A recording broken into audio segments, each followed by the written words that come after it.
It's so simple, but most native speakers don't think about it at all. And most non-native speakers are taught the wrong pronunciation of the most common and most simple words in American English. Today, we're having fun teaching Americans things they didn't know about their own language, and we'll make sure you know the most common pronunciation of English reductions.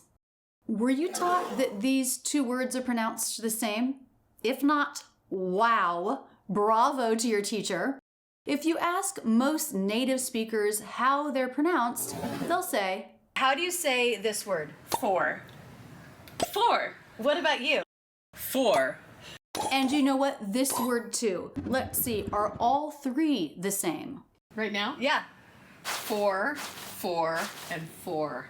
A non-native speaker, if someone came up and said, excuse me, how's this word pronounced? Then you say what you would say, okay? So, Fore, fore, fore. are you the same, John? Yeah.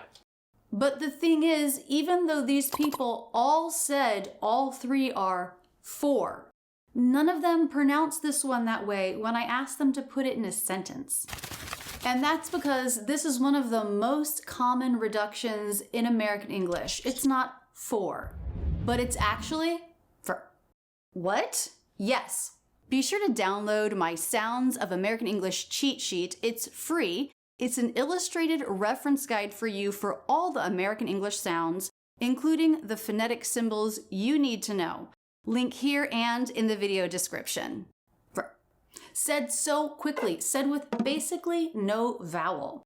One of my students was married to an American, and she told him that I taught her the pronunciation is fr. And he said, that's wrong. I don't say it that way.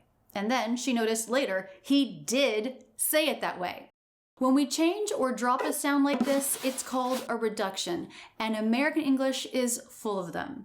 When you use reductions in your own speech, you sound more natural and you're easier to understand. When you study them, your listening comprehension improves. So let's hear these native speakers say some sentences. I'm bringing an umbrella for the rain. For the rain. So natural. For the rain. Not for, but for the rain. For Agnes's birthday, we had cake. For Agnes's birthday. For, not for. Is this gift for me? It is. For me? For me? For? Well, let's wait for the car to pass. Because, like, why let him ruin my audio? Right? Wait for the car to pass. Wait for. Did you notice to was also reduced? It wasn't to, it was the. Carta. For the car to pass. Let's wait for the car to pass. Car to pass. Wait for the car to pass. Okay, now you might be thinking, why does this matter? Two reasons. First, if you know about reductions and you study them, you will understand them, and then it's really going to improve your listening comprehension of fast native English. Second, believe it or not, using reductions will make you easier to understand.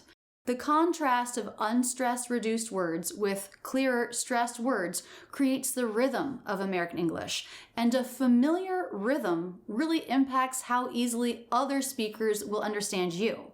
It's actually better than each word being fully pronounced. Not only is that not very natural, but if some of your sounds are a little bit off, it can be pretty hard to understand because we don't have the rhythm to anchor and guide us. Wait for the car to pass. Wait for the car to pass. That rhythm helps us get the sentence. Let's wait for the car to pass. Let's wait for the car to pass.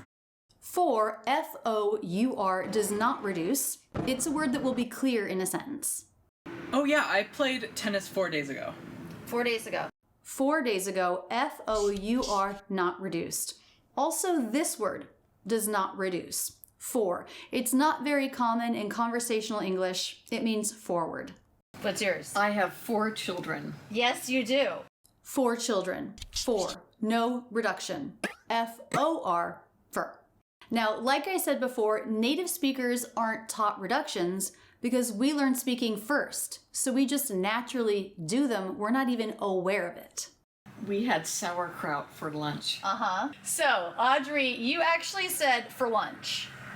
For lunch. Right. Now, you told me that this was pronounced for. Oh. Did you know? Like, would you ever teach anybody that this word is pronounced for?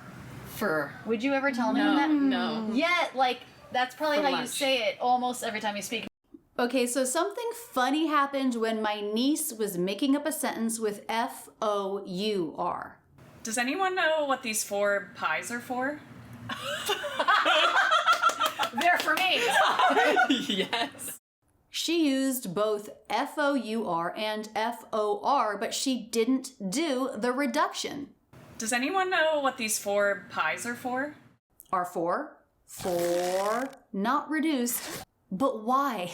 I just told you to reduce it. Okay, there is one exception.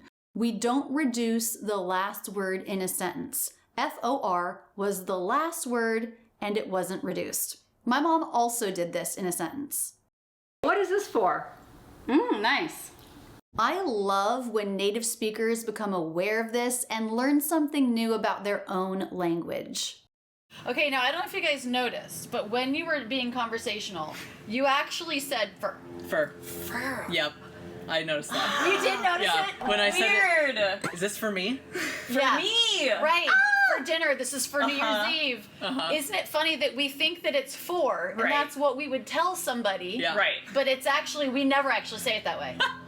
Ever. Weird. Almost never. Yeah. Actually, if it's the end of a sentence, you said, Yes. what are these 4 pies for? The end of a sentence, you it can is. kind of pronounce it that way. Right. Wow. Interesting. Anyway, that's just a little fun fascinating. pronunciation thing because people are taught that this is for. Yeah. And then when they get into real life English and they're not hearing it as that, and their pronunciation of it is more clear, then it can lead to just confusion. Anyway, Wow. fur. Thank you guys for joining me for this video. Now, every time I teach reduction, I have some haters. We all have haters. And my haters say things like, I can't believe you're teaching this wrong, lazy English. People need to speak proper English. But the thing is, reductions are a part of proper English. No English speaker fully pronounces every word. It's just not the rhythm of our language. So let's look at some more formal talks. Most of the time, you'll still hear this reduction. Here are 4 examples. F-O-U-R, for. 4 examples of fur. For me, precision medicine comes from a very special place. For me. Not just for you, but for me. For you, for me. For me. It's premature for us to say that for us. Now, our usual tactics for tackling problems like these, for tackling. I hope I've convinced you. Most native speakers, though they would say this word is pronounced for, say fur. If you want to further explore the reductions in American English, I encourage you to check out my series on the 100 most common words in English. It's absolutely crazy how many of them reduce. And if you want to train those words in sentences, check out my online school, Rachel's English Academy. I have a course on the 500 most common words in American English.